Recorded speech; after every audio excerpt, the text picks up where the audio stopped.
ఆంధ్రప్రదేశ్లో మే 13 ఎన్నికలు. ఈ నేపథ్యంలో ఆంధ్రప్రదేశ్ రాజకీయం నిజంగా చాలా రసవత్తరంగా సాగుతోంది. ఇప్పుడు ప్రస్తుతం అయితే ఆంధ్రప్రదేశ్ రాజకీయం అంతా ప్రచార పర్వం ఒక ఎత్తు అయితే గులకరాయి చుట్టూ దాని రాజకీయం, దాని ట్విస్టులు, దాని సంచలనాలు నమోదవుతున్నాయి. చాలా మంది ఏమిటంటే దాని ఒక కోడికత్తి డ్రామా పార్ట్ 2 అని, లేదా అదిగో నాన్నా పోలిక అది మళ్ళీ రిపీట్ అయిందని, ఇవన్నీ కామనే, కమల్ హాసన్ లేదా కరకట్ట కమల్ హాసన్ యాక్టింగ్లు ఇలాంటివి చాలా చూసామని ఇలాంటి విమర్శలు తరచూ వినిపిస్తున్నాయి.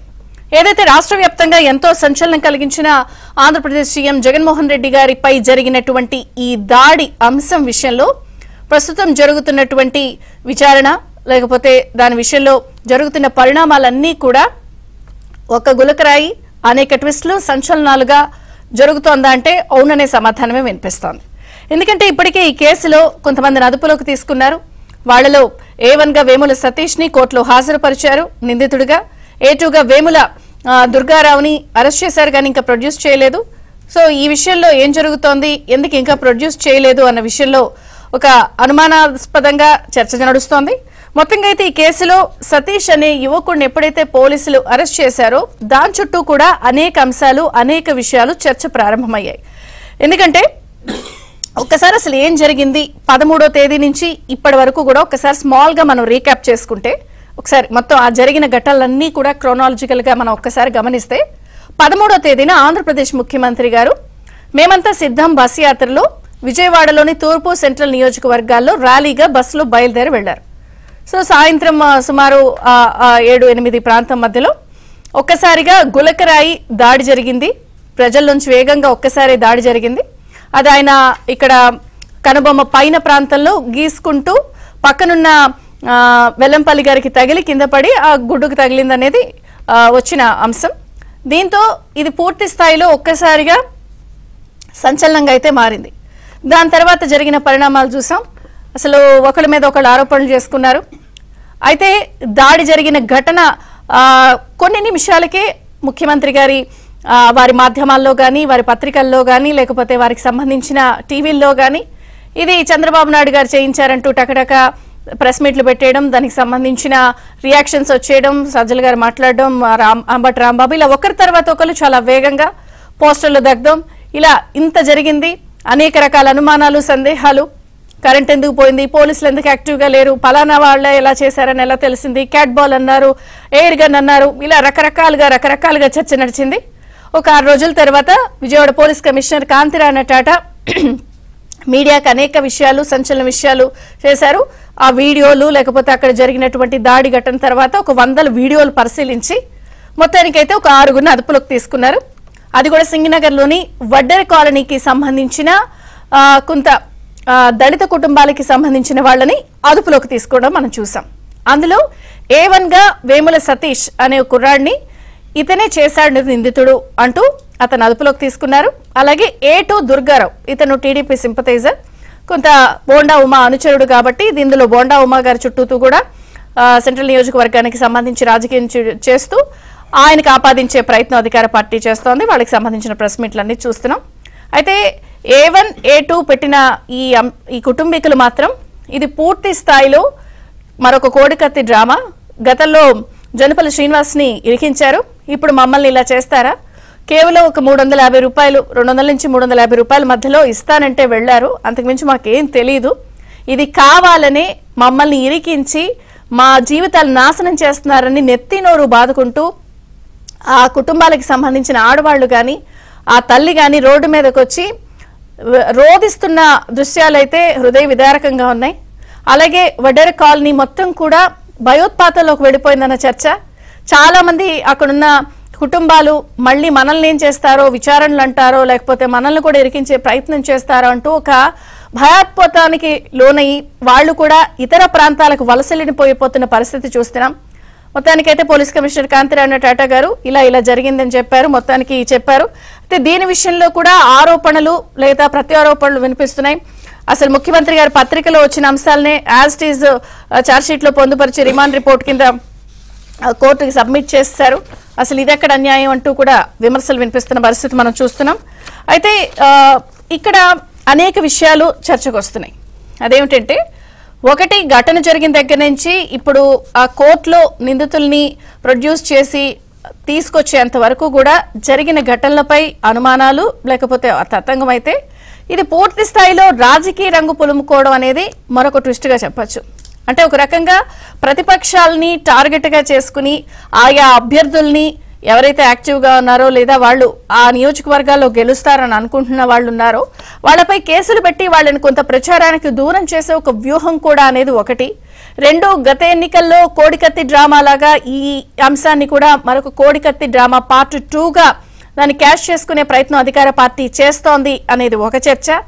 3, పోలీసులు ప్రతిపక్షాలపై అనేక సందర్భాల్లో ఈ 58 నెలల్లో అనేక దాడులు జరిగాయి, కళ్ళుపోయిన సందర్భాలున్నాయి.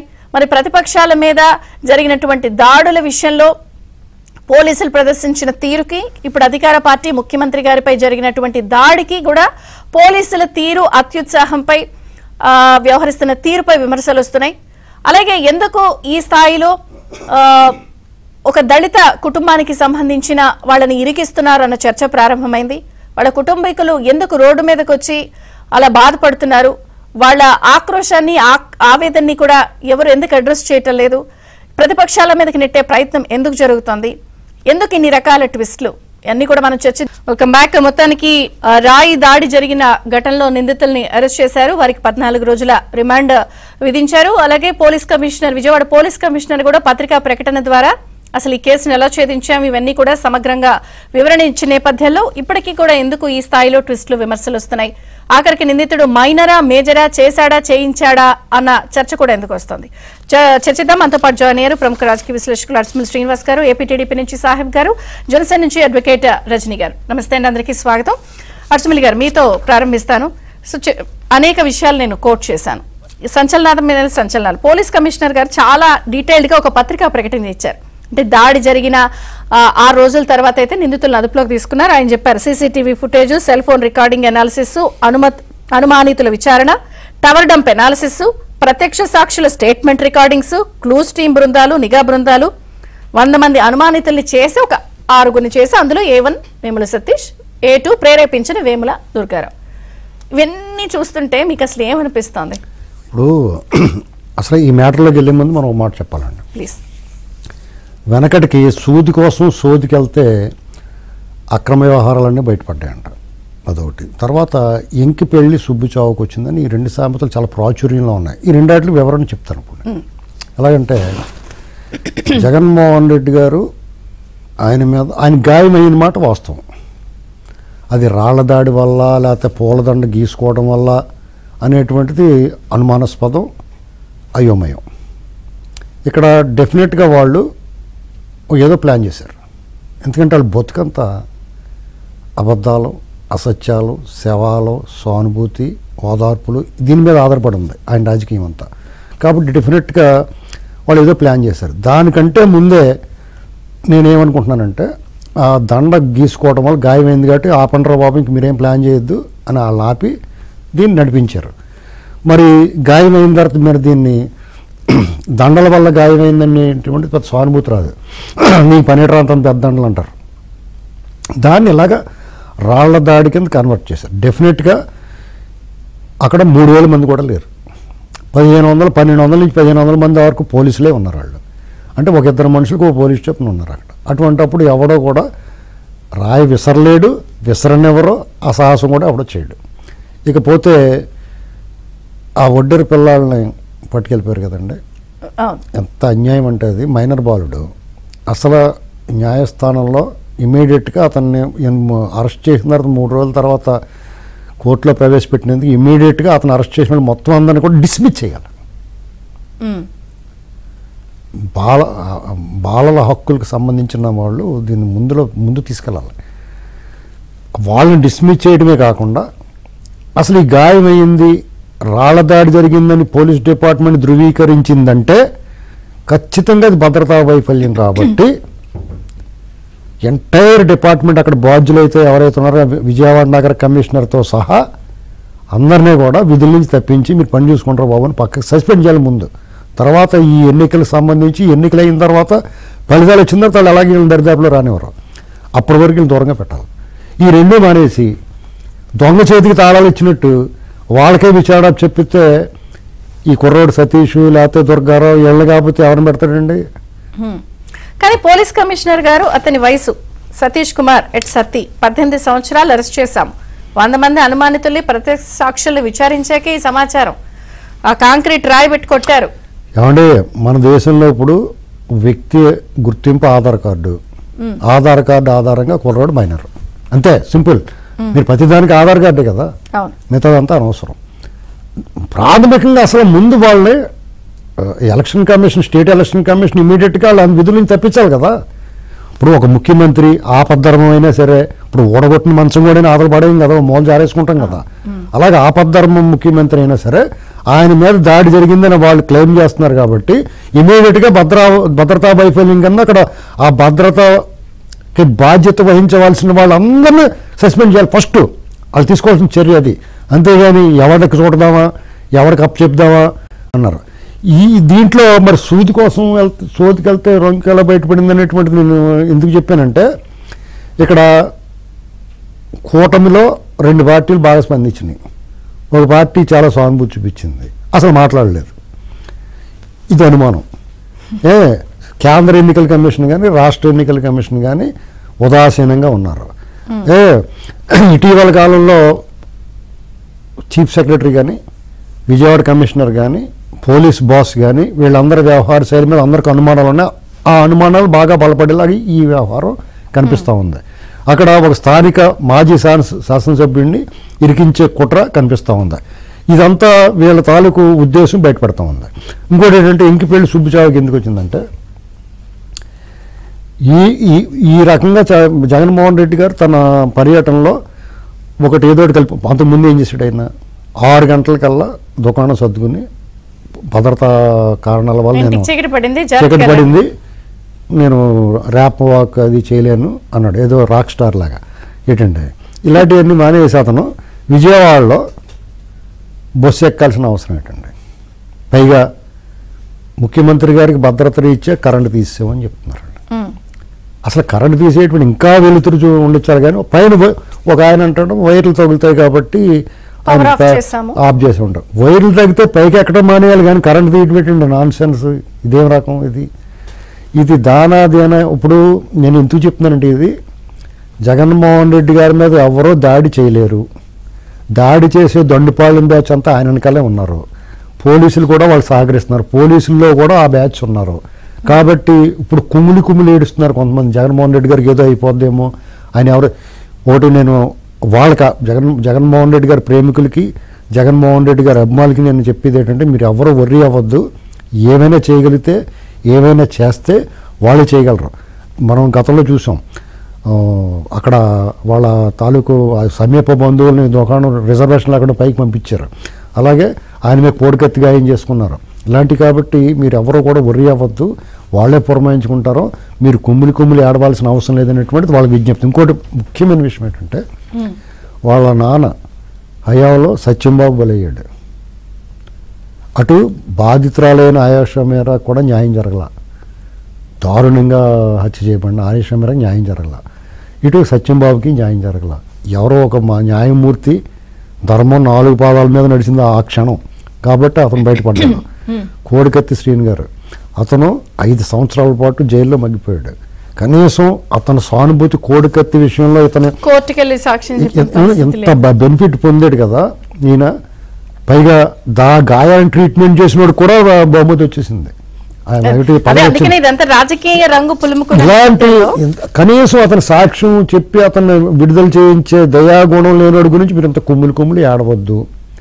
నెక్స్ట్ ఇప్పుడు ఈ కుర్రాడు ఈ ఒడ్డేరు బస్తీ నుంచి తీసుకెళ్ళిపోయి వాళ్ళని ఇరికించడం అనేటువంటి అత్యంత దుర్మార్గం. ఎట్టి పరిస్థితుల్లో బీసీ సంఘాల నాయకులు జగన్మోహన్ రెడ్డి గురించి పదవులు పొంది ఊరికే నోట్లోంచి నొరగలొచ్చేలా పోగొట్టడం కాదు. మీ బాధ్యత ఏంటంటే, కళ్ళ ఎదుట అన్యాయం జరుగుతున్నప్పుడు వాళ్ళని అడ్డుకోవాలి. ఇక్కడ ఇంకిపెళ్లి సుబ్బుచావుకి వచ్చిందంటే ఇదే. జగన్మోహన్ రెడ్డి గారికి ఆయన వైభవం కోసం, ఆయన పదవి కోసం, ఆయన సానుభూతి కోసం ఆనాడు వాళ్ళ నానేమో సత్యంబాబుని, ఈయనేమో శ్రీనివాస్ని, కోడికత్తి శ్రీని, ఇప్పుడేమో సతీష్. వీళ్ళని బలి పశువుల కింద చేస్తున్నాను. ఇది కరెక్ట్ కాదు. జగన్మోహన్ రెడ్డి గారు ఆయన ఆపుకోవాలి. ఆయన ప్రచారం చేసుకోవచ్చు, ఇదిగో నేను ఈ మంచి పని చేశాను, ఇదిగో పోలవరం పూర్తి చేశాను, రాజధాని నిర్మించాను, మోడీ మెడలు వంచి నేను ప్రత్యేక హోదా తెచ్చాను, మీ అందరికీ మద్యపాన నిషేధం చేశాను, లేదా ఇవన్నీ ఏమీ చేయలేకపోయాను, అలాగేదండి నేను ఏమీ చేయలేకపోయాను, నేను దద్దమ్మనే, అయినా సరే మీరు నాకు ఓటేయండి అని అడగచ్చు, తప్పే ఉంది. ఎందుకంటే ఆయన 16 నెలలు జైల్లో ఉన్నాడు, అనేక వేల కోట్లు దొంగిలించడం తెలిసి కూడా ఓట్లేశారు కదా, ధైర్యంగా ఓట్లేస్తారు. అంతేకాని ఈ డ్రామాలు ఎందుకు, అమాయకులు ఎందుకు బలి చేయటం. రైట్, టీడీపీ జనసేనతో కూడా మాట్లాడదాం. అయితే ముందుగా మనం టీడీపీ కన్నా అంటే రాజకీయంగా వాళ్ళ చుట్టూ తిరుగుతున్నా కూడా ఒకసారి జనసేనతో మాట్లాడదాం. ఎందుకంటే రజనీ గారు కొంత ఆ బాధితుల కుటుంబాలతో ఫ్రీక్వెంట్ గా నిన్న మొన్న కూడా వెళ్లి ఆ కుటుంబీకులతో ఆవిడే పక్కనే ఉండి మాట్లాడారు. కోర్టు ప్రొసీడింగ్స్ కి సంబంధించి జరిగినవన్నీ కూడా చూస్తున్నారు. సాహెబ్ గారు, నేను మీతో మాట్లాడే ముందు రజనీ గారితో మాట్లాడొస్తాను. రజనీ గారు నమస్తే అండి, బ్రేక్ఫాస్ట్ న్యూస్ కి స్వాగతం. సో మీరు ఆ కుటుంబాలు ఆ తల్లిదండ్రులతో మీరు మాట్లాడుతున్నారు, వాళ్ళ ఆవేదన అంతా కూడా చూస్తున్నాం. అసలు మేజరా మైనరా అన్నది ఒక చర్చ, ఆకతాయితనమా చేశారా చేయించారా అన్నది ఇంకొక చర్చ. ఒక 6 రోజుల తర్వాత అయితే మొత్తానికి వీళ్ళు నిందితులను ప్రొడ్యూస్ చేశారు. ఈ రోజు కూడా పత్రికా ప్రకటన పోలీస్ కమిషనర్ గారు ఇచ్చారు. అసలు ఆ కుటుంబీకులు ఏం చెప్తున్నారు, మీకు అసలు అక్కడ స్థానికంగా తిరుగుతున్నప్పుడు జరిగిన వినిపిస్తున్న చర్చలేంటి? ముఖ్యంగా ఇందాక మీరు చెప్పారు క్రాంతిరామ్ టాటా అంటూ ఆయన ఏదో స్టేట్మెంట్ ఇచ్చారు. ఈ రోజు నేను ఆ సిపి గారిని అడుగుతున్నాను డైరెక్ట్ గా, మీరు ప్రతి 6 నెలలకి రివాల్వర్ షూటింగ్ చేస్తారు, గురి చూసి గోల్ ని కొట్టడం ఎలా అనేది చూస్తారు, రివాల్వర్ లో బుల్లెట్లు మార్పిస్తూ మీరు ఆ కార్యక్రమాల్లో ఉంటుంటారు. మీరు కొట్టండి ఆ రాయిని, గురి చూసి కరెంటు పోయిన తర్వాత టార్గెట్ కదులుతూ ఉన్న టార్గెట్ ని, గోల్ ని ఒకే రాయితో ఇద్దరిని కొట్టి, రాయికున్నటువంటి గురుత్వాకర్షణ శక్తి ఉందని చెప్పిన న్యూటన్ సిద్ధాంతానికి విరుద్ధంగా రాయి ఆకాశంలోకి ఎలా వెళ్ళిపోయింది, రాయి ఎక్కడికి వెళ్ళిపోయావంటే సాక్షి పేపర్ లో రాతల్లో వెతుక్కోనన్ను అన్నట్టుగా ఈ రోజు రాయి కనపడలేని పరిస్థితుల్లో నిన్నటి రోజు ఆ డీసీపీ గారితో కూడా అక్కడ ఉన్నారండి, ఎవరు ఎస్పీ గారితో కూడా నేను అడుగుతున్నా, సార్ వీళ్ళు ఎలా రాయి పెట్టి కొట్టగలరు సార్, వీళ్ళు ఏమైనా విలువిద్య కారకులా, కుటుంబంలోంచి పుట్టిన వాళ్ళ, వీళ్ళు వడ్డెర కుటుంబం వాళ్ళు, వీళ్ళు మట్టి పిసుక్కునే వాళ్ళు, వీళ్ళు స్లాబులు వేసే వాళ్ళు అంటూ ఆ తల్లి ఆర్తనాదాలు మీరు వినలేదా? ఇంకా ముఖ్యమైన విషయం ఏంటంటేనండి, కృష్ణమ్మకు వీరు బాగా సన్నిహితులండి. కృష్ణానది వారధి కట్టినప్పుడు వీరి తాతల నుంచి మట్టులు మోసారంటండి, ఆ వారధి కట్టిన వానర సైన్యం లాగా. ఈ రోజు అటువంటి కుటుంబాలని నా బీసీలు నా ఎస్సీలు అంటూ గతంలో ఇందాక సార్ చెప్పినట్టుగా పాపం దళితుడైనటువంటి శ్రీనివాస్ కుటుంబాన్ని సర్వనాశనం చేసేసారు. ఈ రోజు ఈ కుటుంబాలన్నీ రోడ్డుకు లాగేశారు. మొత్తం 6గురట, దాంట్లో 5గురు మైనర్లు, ఒక్కడే మేజర్. అతను 30 ఏళ్ళు వయసు గల్ల దుర్గారావు, 3 బిడ్డలు, ఆటో నడుపుకుంటూ పనిచేస్తూ ఆ 3 బిడ్డల్ని పోషించుకునే పరిస్థితి మీరు విజువల్లో కూడా చూశారు, వాళ్ళ మాటల్లో కూడా. సో ఈ రకంగా ఉన్న నేపథ్యంలో వారు 200 రూపాయలు ఇస్తే జెండా మోయొచ్చు, గంట సేపు జెండా మోస్తే 200 రూపాయలట. మరి ఎంతమందిని తరలిచ్చి జెండాలు మోపించుకున్నారో అది అయిపోయాక అసలు సతీష్ అనే అనుమానం ఎందుకు వచ్చి ఉంటుంటుంది అంటేనండి, సతీష్ గారు అమ్మ నాతో చెప్పారు, అమ్మ సతీష్ పుట్టినరోజు పిల్లలందరినీ తెచ్చుకొని కేక్ కట్ చేసుకున్నాడు, ఆ ఫోటోల్లో ఏదో సాధించినట్టుగా ఆ కేక్ కటింగ్ చేసి కొంచెం హైలైటెడ్ గా ఎమోషనల్ గా ఉంటారు కదా పిల్లలందరూ, ఆ ఫోటోలు చూసి అతనేదో సాధించాడు, గురి చూసి రాయేసి కొట్టాడు అని ఇతనే అయి ఉంటాడు అని. అంటే ఇప్పుడు పోలీసులు ఎవరో ఒకరిని పట్టుకోకపోతే వాళ్ళ ఉద్యోగాలు రిస్క్ లో పడతాయి. ఇప్పుడు ప్రతిపక్ష నేతలు చంద్రబాబు గారు, పవన్ కళ్యాణ్ గారు విరుచుకుపడుతుంది ఏంటి? ఈ రోజు ముఖ్యమంత్రి గారిని దాడి చేసిన వారిని కూడా పట్టుకోలేక ఫెయిల్ అయిపోయిన డీజీపీని మార్చేయాలని. ఎందుకు మారుస్తారు? పట్టుకోపోతే కదా, పట్టుకుంటే మార్చారు కదా, సరే తెచ్చేస్తారు తెర మీదకి ఎవరో ఒకళ్ళ పాత్రధారులను. పాపం ఈ సూత్రధారుడి జగన్నాటకుడు వేరు కదా.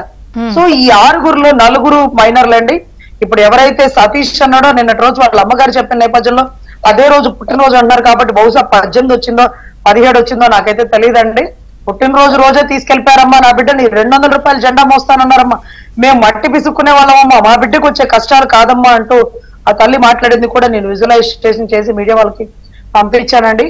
వీటి అన్నిటికంటే మించి మీరు ఒక్క విషయాన్ని గమనించండి, ఆశ పెడితే ఆశపడతారు, భయపెడితే భయపడతారు.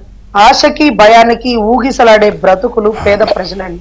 ఈ రోజు పేదోడికి న్యాయం దొరకదా అంటూ వకీల్ సభలో డైలాగ్ పవన్ కళ్యాణ్ గారిది గుర్తొస్తుందండి. ఈ రోజు దుర్గారావును సతీష్ ను సపోర్ట్ చేద్దామని అనుకున్నా సతీషే దుర్గారావు ఒప్పేసుకుంటారండి, నేనే నేరం చేశాను, ఆకతాయిగా చేశాను, పందెం కడితే నిలబడి కొట్టాను అంటూ ఏదో మాట్లాడేస్తారు. అంటే దీని అర్థం భయపెట్టారా? అతను ఆటో కిస్తీలు కట్టలేక ఎండకి తిరగలేక ఇబ్బంది పడుతున్న పరిస్థితుల్లో ఈ ఆటో కిస్తీలు క్లియర్ చేస్తాను, ఈ నేరం ఒప్పుకో, ఎలక్షన్ అయిపోయాక నేను బయటకు తెచ్చేస్తానంటూ ప్రలోభ పెడుతున్నారా? మైనర్ బిడ్డలకి ఫోన్లు ఇస్తాము, బైక్లు ఇస్తామంటూ నేరాలను అతనితో ఒప్పిస్తున్నారా? కొట్టి ఒప్పించారా? ఈ రోజు ఆ తల్లిదండ్రులు చెప్తున్నారు, మా బిడ్డలకి రాళ్ళు వేయడం ఏమొచ్చండి, వాళ్ళేమన్నా పిట్టలు కొట్టే వాళ్ళ, మట్టి విసుక్కునే వాళ్ళమని. మరి ఎలా అమ్మా గురి చూసి ఆ గోల్ ని, కదిలే గోల్ ని కొట్టారు? ఇదేమన్నా అతడు సినిమాలో మహేష్ బాబా అండి, 2వ ఫ్లోర్ లోంచి గురి చూసి కొట్టడానికి? అదేమన్నా రివాల్వర్ అనుకున్నారా? సూటుగా ఎంత దూరమైనా పోతుందండానికి. రాయి బలం పోయే కొద్దీ తగ్గిపోతుందండి. బాస్కెట్ బాల్ లో కూడా గోల్ రీచ్ దగ్గరలో కొడతారండి.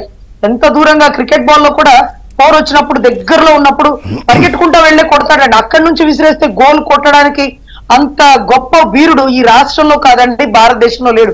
ఉంటే డైరెక్ట్ గా ఒలింపిక్స్ కి వెళ్ళిపోవచ్చు అండి. భారతదేశానికి ఒక ప్రఖ్యాతి ఆంధ్ర రాష్ట్రం నుంచి వెళ్ళిపోతుంది. సో ఇటువంటి నిందలు వేసేటప్పుడు సిపి గారే కొట్టలేరండి.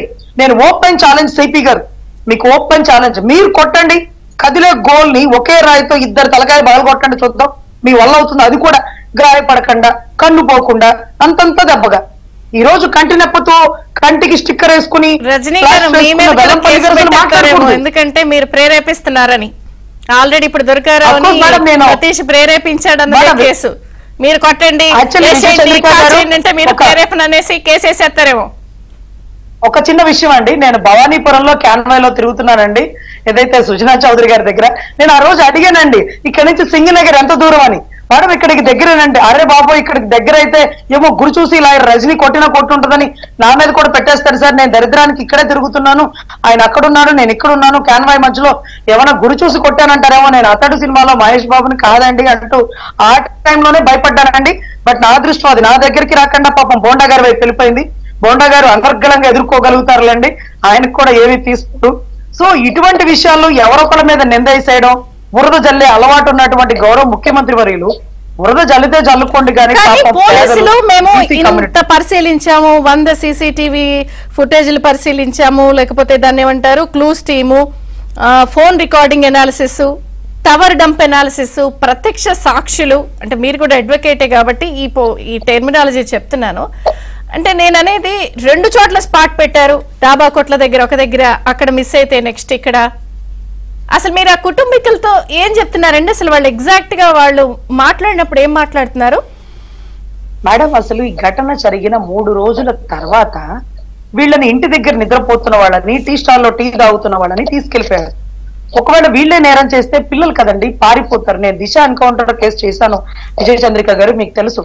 ఇలాగే ఏదో ఘటన జరిగితే అసలైన వాడిని పట్టుకోలేక పాపం అనామకులను తెచ్చేస్తారండి. అది ఆయేషా మీరా హత్య కేసులో కూడా ఇందాక సార్ చెప్పినట్టు సత్యం బాబా పరిస్థితి కూడా అది.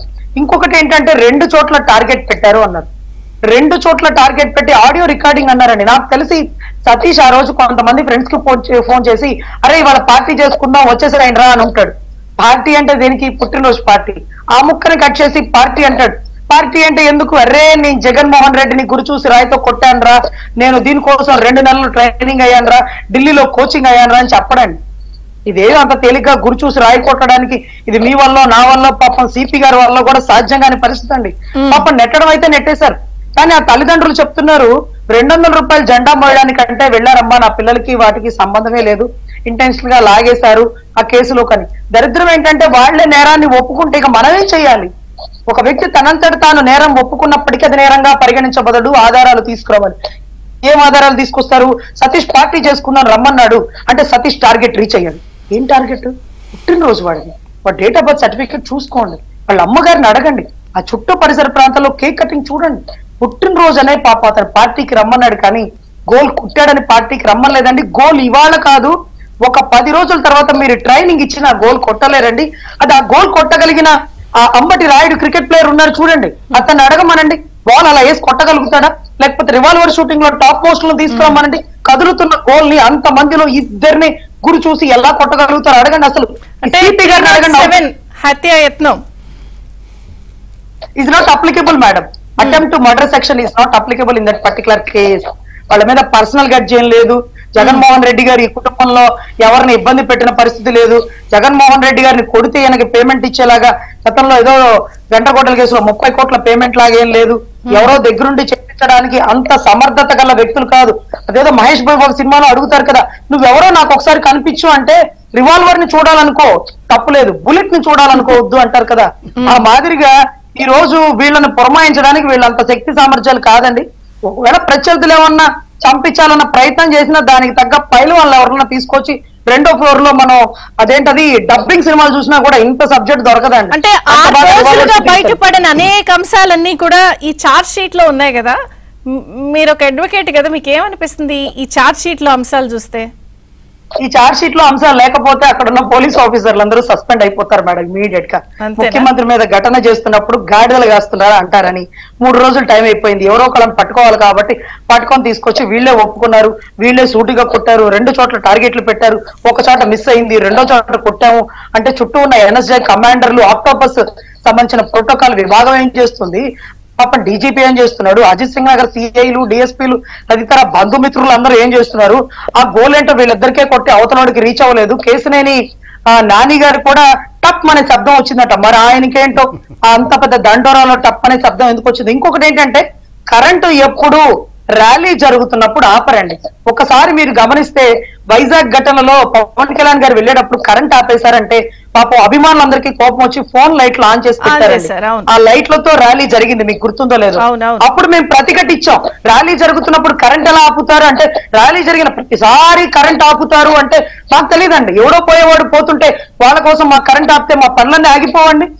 కానీ కరెంట్ విషయంలో ఆగిపోతే కొంత ఇబ్బంది అయిపోతుంది. ఎప్పుడు కూడా కరెంట్ ఆపరు. ఒక పెద్ద కరెంట్ లైనర్లు ఉంటాయి చూడండి, కర్రలు, ఆ కర్రలు పెట్టుకొని బైక్ వెళ్తారండి. వారాహి కంటే పెద్ద వెహికల్ ఏం కాదేమో బహుశా.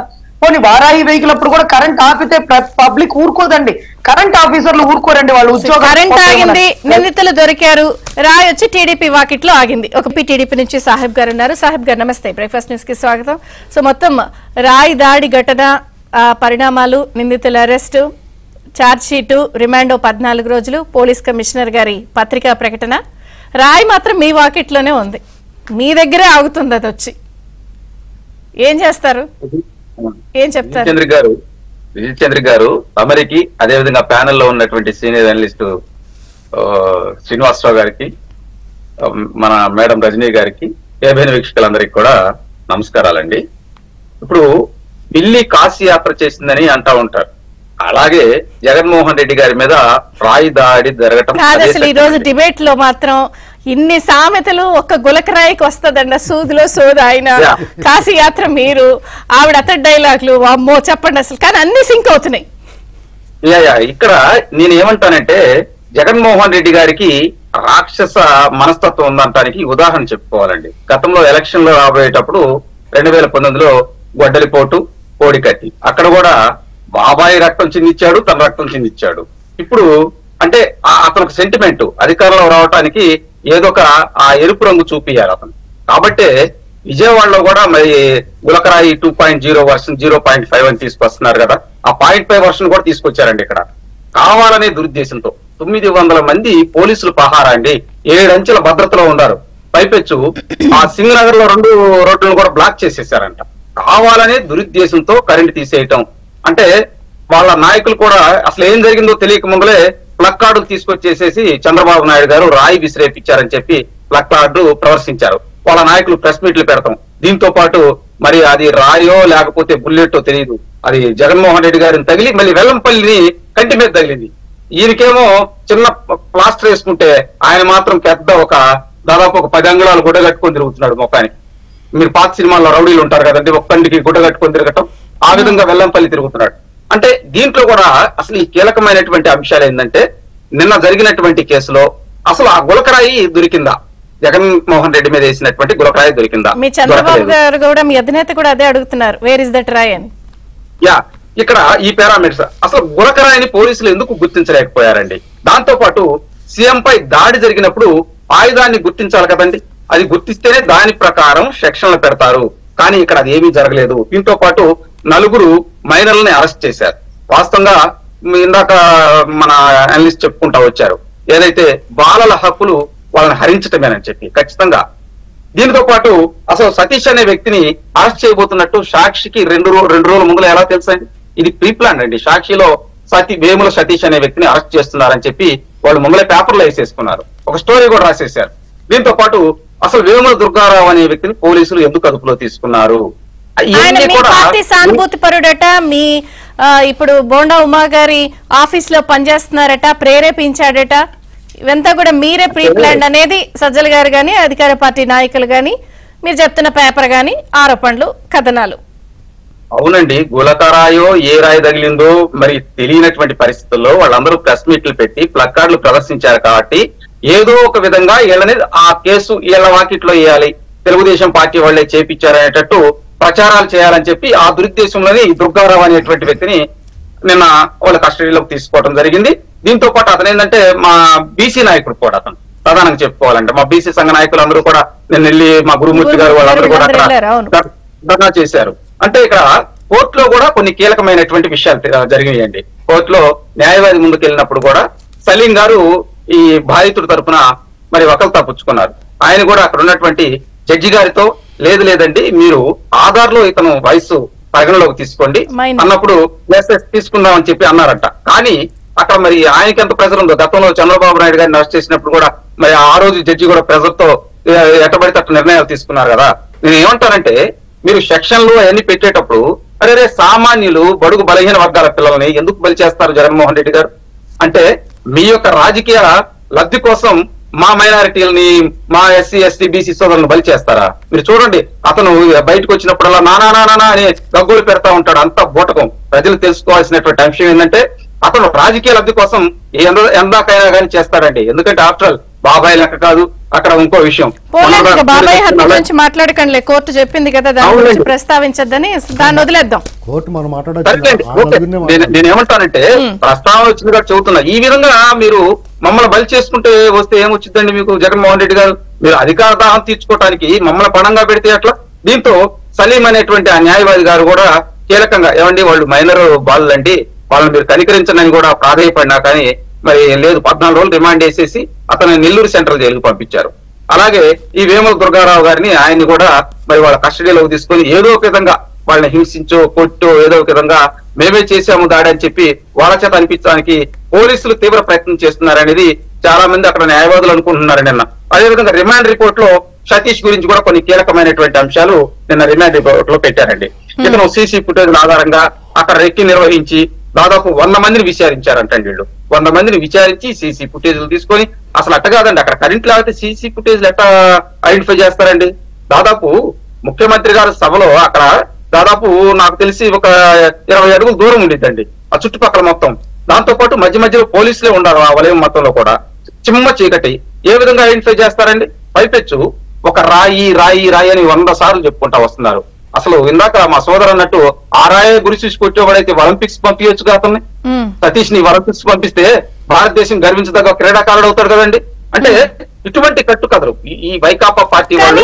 దుర్గారావు గారు బోండా ఉమా గారి ఆఫీస్ లో ఉన్నారు, ఆయనే ప్రేరేపిస్తే ఇదంతా జరిగింది, ఫోన్ స్విచ్ ఆఫ్ వచ్చింది. ఇప్పుడు బోండా ఉమా గారేమో కావాలని ఇరికించడానికి చేస్తున్నారు. వీటన్నిటిని మీరు ఎలా చూస్తారు? అంటే నిజంగానే మీ అభ్యర్థుల్ని ఇరికించో ప్రచారానికి దూరం చేసే ఒక వ్యూహం కూడా ఇందులో ఉందని అనుకుంటున్నారా ఈ కేసులో జరుగుతున్న పరిణామాలపై? విజయ్ చంద్రి గారు ఈ కేసుకు సంబంధించి మాట్లాడేటప్పుడు వైకాపా నాయకులు మాట్లాడే విధానం చూస్తూ ఉంటే ఒక్కొక్కరు డిఫరెంట్ గా మాట్లాడారు. కొంచెంసేపు రాయి అన్నారు, కొంచెంసేపు పెంకు అన్నారు, కొంచెంసేపు ఏమో ఏది సిమెంట్ రాయి మొక్క ఆ పదునైన దాంతో దాడి చేశారన్నారు. ఈ దాడి చేసిన వాళ్ళు ప్రొఫెషనల్స్ అని చెప్పుకొచ్చారు, ఎక్కడి నుంచో తీసుకొచ్చారని చెప్పారు. దీంతో పాటు వెల్లంపల్లి శ్రీనివాస్ అనేటువంటి వ్యక్తి ఒక అడుగు ముందుకేసేసి బోండా ఉమ్మ గారి మీద ఆయన వాళ్ళ పిల్లల మీద కూడా ఆయన అభ్యంతరాలు వ్యక్తం చేస్తూ మాట్లాడాడు. అంటే రాజకీయ లబ్ధి కోసం రాజకీయ పాపం గడుపుకోవటానికి ఆయన మీద వీళ్ళు సహజంగా మాట్లాడుతూ ఉన్నారు. వాస్తవాలు ఏంటంటే అక్కడ పోలీసులు వాళ్ళందరికీ కూడా తెలుసు ఇక్కడ దారి ఏమి జరగలేదు, ఏదో దండ ఉప్పేదో గీసుకుందనేది అందరికీ తెలుసు. కానీ దాన్ని పదే మసిపూసి మారేడికాయ చేసి, ఎందుకంటే ఈ అధికారులు అత్యుత్సాహంతో సామాన్యులు పేద వర్గాలు బలైపోతూ ఉన్నారు. ఈ రోజు మరి వడ్డెర వర్గానికి చెందినటువంటి ఆ సతీష్ అనేటువంటి ఆ కురవాడు అన్యాయంగా అక్రమంగా అరెస్ట్ చేసి మరి రిమాండ్ లో పెడతామే కదండి. 14 రోజులు రిమాండ్ చేశారు. 307 ఏ విధంగా అప్లికేబుల్ అయిందండి? అక్కడ అసలు ఆయుధం దొరికిందా? అతని మీద దాడి చేసింది అతన్ని ఎట్లా నిర్ధారిస్తారండి? అంటే వీళ్ళు ఏమన్నా దైవాంశ సంయుతులండి? అక్కడ దాడి జరుగుతుంది. నేను ఏమంటానంటే పోలీస్ కమిషనర్ పత్రికా ప్రకటన ఇచ్చారుగా, ఈ ఆధారాల బేస్ చేసుకుని చేసాం, మాకు ఈ దొరికిని ఈ లభ్యమైన అని రాశారు కదా. అయితే ఇంకొక పాయింట్, పోలీసు ప్రత్యేక అధికారిని పరిశీలకుడిగా నియమిస్తున్నాము అని ముఖేష్ కుమార్ మీనా గారికి ఆయన నివేదిక ఇస్తారని అంటున్నారు. ఆ నివేదికలో కూడా ఈ అంశాలే ఉంచొచ్చా, లేకపోతే ఇంకా ఏమైనా సంచలనాలు ఉండే అవకాశం ఉందని మీరు ఎక్స్పెక్ట్ చేస్తున్నారా? ఎందుకంటే అంతా కూడా మీ చుట్టూ. నిన్న సజ్జల్ గారు ఒక మాట అన్నారు, ఏమని, తప్పు చేసినోడు నేనే చేశానని ఒప్పుకోరు ఎక్కడ అని. బోండా ఉమా గారు కూడా అదే అంటున్నారు అనేది వారి వాదన. ఇప్పుడు ఈ రాష్ట్రంలో సజ్జల రామకృష్ణారెడ్డి పెట్టే ప్రెస్ మీట్లు ఎవడు నమ్మడండి. ఎందుకంటే అతను ఓవర్ యాక్షన్ ఎక్కువ, పని తక్కువ. ప్రతిసారి కూడా చంద్రబాబు నాయుడు గారిని టార్గెట్ చేస్తాం, ప్రతిపక్ష పార్టీ నాయకులను టార్గెట్ చేస్తాం, పవన్ కళ్యాణ్ గారు టార్గెట్ చేయటం. నేను అంటానండి, ఇప్పుడు గతంలో ఇదే ప్రాంతంలో కృష్ణా జిల్లాలోనే మరి చంద్రబాబు గారి మీద రాళ్ల దాడి జరిగింది. అక్కడ వాళ్ళు వైఎస్ఆర్ విగ్రహం వెనకాల రాళ్లు పెట్టుకొని దాడి చేస్తే మా సిఎస్ గారికి అప్పుడు దెబ్బ తగిలింది. మరి అది దాడి కాదా? అంటే మా ప్రాణాలు కాదా? మీరు తమ్మలపల్లిలో చూడండి, తమ్మలపల్లిలో ఎంత ఇష్యూ జరిగింది. ఆ ప్రాజెక్టు సందర్శించడానికి వెళ్ళేటప్పుడు 20 కార్లు మరి ధ్వంసం చేసి చంద్రబాబు గారి మీద, ఎన్ఎస్జీ ప్రొటెక్షన్ లో ఉన్నటువంటి వ్యక్తి మీద రాళ్ల దాడి చేసి, పైపెచ్చు ఆయన మీద కేసులు పెట్టి అక్కడ ఉన్నటువంటి నాయకుడి మీద దాదాపు 200 మంది మీద అక్కడ నాయకుల మీద రౌడీ షీటర్లు ఒప్పించేశారు. అక్కడ ఉన్నటువంటి మా నాయకుడి మీద రౌడీ షీటర్లు ఒప్పించేసి ఇవన్నీ చేసేసి అరే ఏమీ తెలియనట్టు కలబుల్లి మాటలు చెప్పి ప్రెస్ మీట్ ముందులకు వచ్చే సజ్జల రామకృష్ణారెడ్డి హృదయ విదారకంగా అసలు మాకు ఏమీ తెలియదు, అక్కడ ఏమీ జరగలేదని చెప్పి అక్కడ ఉన్నటువంటి ఎస్పీ చేత చెప్పించారండి. మేమేమంటామంటే అక్కడ ఉన్న ఎస్పీ చేత చెప్పించాడు, అక్కడ సిఐ మాత్రం ప్రొటెక్షన్ గా ఇస్తానికి వస్తే అతన్ని సస్పెండ్ చేశారు. ఇవన్నీ మనం చూసాం. దీంతో పాటు కీలకంగా మీరు చూడండి, చంద్రబాబు నాయుడు గారు విశాఖపట్నం వెళ్ళినప్పుడు కూడా ఆయన మీద కోడిగుడ్లు టమాటాలు రాళ్ల దాడి చేశారండి. అప్పుడు 307 అప్లికేబుల్ కాదండి. అంటే చూడండి, నేను అనే ఏంటంటే ఇవన్నీ కూడా వాస్తవాలండి. కానీ వైకాపా పార్టీలో ఉన్నటువంటి రౌడీ మూకలు, ఒక విధంగా చెప్పాలంటే రాజకీయాల్లోకి రౌడీలు వస్తే ఏ విధంగా ఉండిద్దో ఈ రోజు ఆంధ్రప్రదేశ్ లో వైకాపా ప్రభుత్వాన్ని ఉదాహరణగా తీసుకోవచ్చండి. గతంలో కూడా మనం చాలాసార్లు ఆక్స్ఫర్డ్ యూనివర్సిటీ నుంచి ఒక సామాజికవేత్త ఇక్కడికి వచ్చి జాన్ జిబ్లెట్ అనే అతను ఆంధ్రప్రదేశ్ లో ఉన్నటువంటి ప్రజాస్వామ్యం ఏ విధంగా పునారిల్లుతుందో, ఏ విధంగా పేద ప్రజలను వీళ్ళు అధికారంలోకి వచ్చిన తర్వాత ఇబ్బందులు పెడుతున్నారో ఈ అంశాలన్నీ ఒక పాఠ్యాంశంగా తీసుకెళ్లారండి. నేనేమంటానంటే అధికార దాహం కోసం మీరు తాతాలాడుతూ పేద ప్రజలని, ముఖ్యంగా బడుగు బలహీన వర్గాల్లో ఉన్నటువంటి అమాయకులను బలి చేయవద్దని చెప్పి నేను ముఖ్యమంత్రి గారిని అడుగుతున్నా. మీరు చూడండి, ఇప్పుడు గతంతో ఇప్పుడు కంపేర్ చేసుకున్నప్పుడు రాజకీయాలు చూడండి. గతంలో ఏంటంటే అధికారులు వాళ్ళ పని వాళ్ళు చేసుకునే వాళ్ళు, వ్యవస్థలు బాగుండేవి. కానీ ఇప్పుడు అధికారులు కూడా ఎందుకో మరి 24 రోజులున్నా ఇలాగే ఉంది. అదే మనకు రజనీ గారు అన్నట్టు కోడిగుడ్లు టమాటాలు మీ మీద ఇస్తున్నాయి. గ్రావిటీ తక్కువ, రాయికి గ్రావిటీ ఎక్కువ. ఇందాక ఆవిడ గ్రావిటీ ఫార్ములా న్యూటన్ సూత్రాలు చెప్పారు కదా. సో బ్రేక్ తీసుకు ఆర్ట్స్మిల్ గారు, అంటే running out of time. So మనం అంటే నేను అనేది జరుగుతున్న మొత్తం పరిణామాలు ఇవన్నీ కూడా ఎవరికి ప్లస్ ఎవరికి మైనస్, ప్రజలు దీన్ని ఏ కోణంలో చూస్తున్నారు? ఇప్పటికిప్పుడు బెండెట్టుకు వెళ్తున్నారు ప్రజలందరూ. ఇప్పుడు యాక్చువల్ గా రాజకీయ నాయకులు అంటే ఇందులో పోలీసుల తీరు కూడా చాలా చర్చనీయాంశం అవుతుంది. ప్రతిపక్షాలకు ఒకలాగా, అధికార పక్షానికి ఒకలాగా. దీని కారణం ఏంటి చెప్పంటారా? రాజకీయ నాయకులు తమ ప్రత్యర్థుల విమర్శలు, ప్రతి విమర్శలు గతం నుంచి ఉందండి. అసలు ఇటువంటి దరిద్రం ఎప్పుడు స్టార్ట్ అయిందంటే 2004 నుంచి స్టార్ట్ అయింది. అంటే టీడీపీ కూడా వాళ్ళు జాతీయ ఆలోచించుకోవాలి. అంతా పారదర్శకం, చాలా పద్ధతి, చెప్పులు వేసుకెళ్ళాలి, చొక్కా వేసుకెళ్ళాలి. చంద్రబాబు గారు కూడా ఈ అన్నిటి కారణం ఆయన కూడా. ఎందుకంటే పారదర్శకం, నియామకాలు ఇవన్నీ కూడా చాలా పద్ధతిగా వెళ్తూ ఉంటాడు. రాజశేఖర రెడ్డి గారు ఆ బ్యాచ్ అంతా ఏం చేస్తారంటే వాళ్ళ వాళ్ళు ఎక్కడ ఉన్నారో చూసుకుని వేసుకుంటారు. చూడండి ఎలా నింపేశారు. ఇలాంటి మాటలు మాట్లాడాల్సి వస్తే మీడియా ముఖంగా చాలా అవమానకరంగానూ ఆవేదనగా ఉంది. ఇప్పుడు ఆడ సిఎస్ జవహర్ రెడ్డి కమిషన్ ఎన్నికల కోడ్ వచ్చిన తర్వాత ఎలా వ్యవహరిస్తుంటే చూసారా? ఏమండి, తన జీవితకాలం చంద్రబాబు టీడీపీ హయాంలో చాలా మంచి పేరు తెచ్చుకున్నాడు. ఇవాళ ఆ పెన్షన్ విషయంలో ఎలా ప్రవర్తించాడండి? 33 మంది చావు కారకుడయ్యాడు కదా, ఆయన మీద హత్యా నేరం నమోదు చేయాలా? అది చేయరు పోలీసులు. క్రాంతిరాణా టాటా గారు, సిపి గారు ముందు అర్జెంటుగా జగన్మోహన్ రెడ్డి గారి మీద దాడి జరిగినందుకు అతను సస్పెండ్ చేయాలా ఫస్ట్. అది మానేసి అతనికి అప్పు చెప్తారు. ఈ సిఈసి మీనా గారు వాళ్ళు ఎక్సైజ్ కమిషనర్ చేసాడు. ఆయన సిఐడి వెళ్ళి వాళ్ళ ఆఫీసులో తనిఖీలు చేసి వీళ్ళకేదో బొమ్మ రెడీ చేసి ఉంటారు. అందుకని ఆయన మాట్లాడలేకపోతున్నాడు. మీకు అధికారం ఇప్పుడు ఇలాగా వాళ్ళ తాలూకు మనుషుల్ని, వాళ్ళ కులము, మతము, ప్రాంతము ఈ 3 ఆధారితంగా ఈ బ్యాచ్ అందరూ నేను వాళ్ళని ఏమంటున్నానంటే జీవితకాలం నిజాయితీగా పనిచేసి ఆఖరిలో దెబ్బేసి సెటిల్ అయిపోతున్నారు ఫైనాన్షియల్గా, లేదా ఓ రాజకీయ పార్టీలో చేరిపోవచ్చు. ఎవరైనా రేపు వచ్చి కూడా వేధిస్తాడు అనుకుంటే వాషింగ్ పౌడర్ నిర్మాణ అయిపోయి ఎవడొకటి దాంట్లో చేరిపోయి షెల్టర్ పొందొచ్చు. ఇది వాళ్ళ వ్యవహారం అండి. నేనేమంటున్నానంటే రేపు రాబోయే ప్రభుత్వం వీళ్ళందరినీ లోపల కూర్చోబెట్టి రాడ్ బెండింగ్ చేస్తే మొత్తం బయటకు ఆడు ఐఏఎస్ఆ, ఐపీఎస్ఆ, నేను ఒకటే కోరుతున్నాను, రేపు జూన్ 4 తర్వాత వీళ్ళు దేశం విడిచి పారిపోకుండా, పార్టీ జెండాలు కప్పుకోకుండా వాళ్ళు అక్కడే ఉండాలి. ఖచ్చితంగా రెడ్ బుక్ అనేటువంటిది కానీ అందరి వీడియోలు మళ్ళీ సజ్జల గారు ప్రెస్ మీట్ పెట్టి అలా కాదండి, రమ్మనండి, ఫేస్ టు ఫేస్ రమ్మనండి చెప్తాం. నేను దండుపాలెం బ్యాచ్ అంటున్నాను, నేను నిరూపిస్తా. రైట్ సాహెబ్ గారు, ఒకటి ఈ సజ్జల గారు బోండా ఉమా గారి కన్నా పెద్దవాళ్ళు ఉన్నారు అని ఒక హింట్ క్లూ ఇచ్చినట్టు మాట్లాడుతున్నారు. అంటే రేపొద్దున పెద్దవాళ్ళు అంటే చంద్రబాబు గారు, లోకేష్ గారి పేర్లు కూడా పెట్టేస్తారా? ప్రత్యేక పరిశీలకుడు నివేదిక ఒకటి పెండింగ్ ఉంది, ఇంకా పెద్దవాళ్ళని స్ట్రెస్ చేస్తున్నారు. అంటే మీ అభిప్రాయం ఏంటి? హింట్లు ఇస్తున్నారా, క్లూలు ఇస్తున్నారా, జాగ్రత్త పడమంటున్నారా, వార్నింగ్ ఇస్తున్నారా?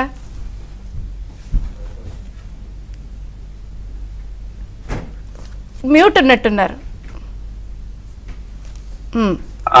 విజయ్ చంద్ర గారు, అక్కడ దాడి జరిగిందా జరగలేదా అని చెప్పి అసలు మల్లగులాలు పడుతూ ఉన్నారు పోలీసులు. ఎవడో ఒకరిని బలి చేయాలని చెప్పి. ఎందుకంటే ఇప్పుడు ఎలక్షన్ కమిషన్ కూడా సీరియస్ గా తీసుకొని అధికారులను సస్పెండ్ చేయాలనే స్థాయికి వచ్చేసింది కాబట్టి ఎవరో ఒక అతను తీసుకొచ్చి ఇక్కడ అతను బలి చేస్తున్నారు. నేనేమంటానంటే, ఇప్పుడు కృష్ణా, గుంటూరు, ఈస్ట్, వెస్ట్ గోదావరిలో తెలుగుదేశం పార్టీ కూటమి చాలా బలంగా ఉంది, క్లీన్ స్వీప్ చేయబోతుంది.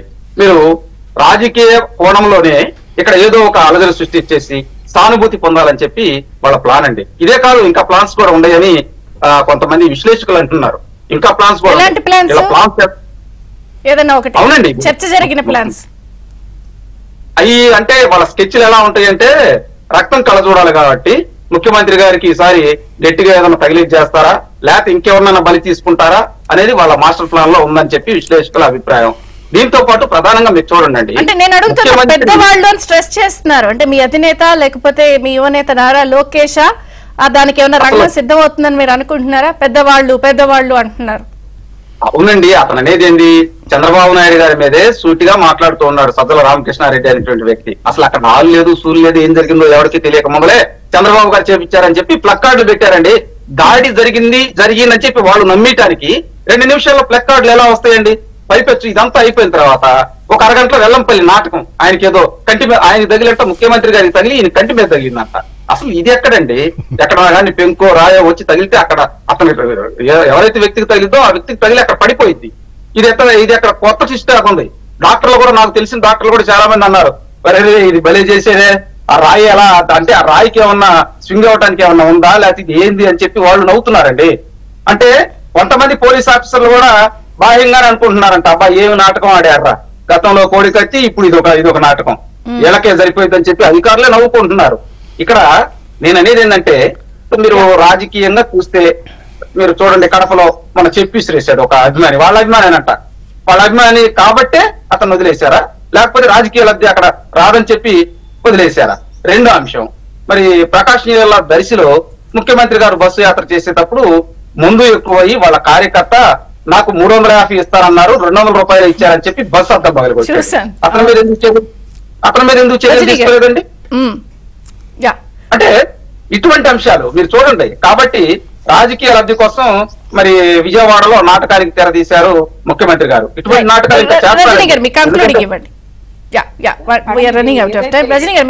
చెప్పండి. ఎలక్షన్ కోడ్ ఆన్ అయ్యాక ఏదైతే సజ్జల గారు ఇచ్చిన ప్రెస్ మీట్ అది ఎంతవరకు కరెక్టో మాకైతే అర్థం కావట్లేదు. ఇంకా కూడా ప్రభుత్వ సలహాదారుడుగా ప్రభుత్వ అధినేత గౌరవ జగన్మోహన్ రెడ్డికి చక్కభజం చేయడం మాకు తెలియట్లేదండి. ఇంకొకటి సీన్ రీకన్స్ట్రక్షన్ అండి. సీన్ రీకన్స్ట్రక్షన్ చేసినప్పుడు జడ్జి గారు కొంతమంది వాళ్ళని పెట్టి మరీ చేపిస్తారు. మళ్ళీ ఒకసారి కొట్టమ్మా, గురి చూసి కొట్టు, ఎన్ని అడుగులు వెళ్ళావు, ఎక్కడి నుంచి ఉన్నావు, ఎక్కడ ఫెయిల్ అయ్యావు, ఎక్కడి నుంచి పరిగెట్టుకుంటూ వచ్చండి, ఆ రాయి అప్పుడు కొట్టలేడండి సార్, ఆ ఒక్కసారి కొట్టాను సార్, మళ్ళీ నేను కొట్టలేకపోతున్నాను సార్ అంటే కుదరదండి, కొట్టాలి. ఆ గోల్ కాకపోతే ఇంకో గోల్ ని కొట్టాలి. అదంతా తేలిగ్గా అయ్యేది కాదు. సీన్ రీకన్స్ట్రక్షన్ లో ఫెయిల్ అయిపోతారు. ఇంకా అతను రాయి గురి చూసి కొట్టినట్టుగా వీడియో ఫుటేజ్ కానీ, సీసీ ఫుటేజ్ కానీ, దగ్గర నుంచి చూసిన వాళ్ళు దూరం నుంచి తీసిన వీడియో ఇవన్నీ ఏమీ లేవు. కాబట్టి ఆధారాలు లేవు, కేసు కొట్టివేయడం అవుతుంది. ఇంకొకటి ఏంటంటేనండి, ఈ రోజు వంగవీటి రంగా గారు, అప్పట్లో వంగవీటి రంగా గారు చనిపోయినప్పుడు హోమ్ మినిస్టర్ కోడెల శివప్రసాద్ గారిని సస్పెండ్ చేశారు. అప్పట్లో ఉండే సిపి వాళ్ళందరినీ కూడా సస్పెండ్ చేశారు. దానికి కారణం ఏంటంటే కోడెల శివప్రసాద్ గారు గురి చూసి కొట్టలేదండి. కానీ ఎక్కడ ఏ ఘటన జరిగినా home minister, police department involvement ఉంటది. వాళ్ళని సస్పెండ్ చేస్తే గానీ ప్రభుత్వం కరెక్ట్ గా ఉండదు. ఈ రోజు మరి హోమ్ మినిస్టర్ ని సస్పెండ్ చేశారా, డీజీపీని సస్పెండ్ చేశారా? అసలు ఎన్ఎస్జే కమాండర్లు పోయినసారి ఎర్రగొండపాలెంలో చంద్రబాబు గారి ప్రాణాన్ని కాపాడితే ఈ రోజు ఆక్టోపస్ టీము ఎందుకు గౌరవ జగన్మోహన్ రెడ్డి గారి ప్రాణాన్ని కాపాడలేదంటూ ఆక్టోపస్ టీమును కూడా సస్పెండ్ చేయాలి, పోలీసుల మీద కేసులు వేయాలి. వాళ్ళని 4 ఏసి కుమ్మితే వాళ్ళ దగ్గర నుంచి విలువైన విషయాలు బయటకు వస్తది. అది గులకరాయ, లేజర్ లైటా, కరెంట్ పోయాక లైట్ ఎలా తిప్పి అలా తీసుకొచ్చారా, అసలు రాయి ఉందా లేదా అనేది పూర్తి విషయాలు వెలుగులోకి వస్తాయండి. థ్యాంక్ యూ రజనీ గారు, అడ్స్మిల్ శ్రీనివాస్ గారు, సాహెబ్ గారు, థ్యాంక్ యూ అండి. ఇది బ్రేక్ఫాస్ట్ న్యూస్. అప్డేట్స్ కొనసాగుతాయి, చూస్తూనే ఉండండి ABN.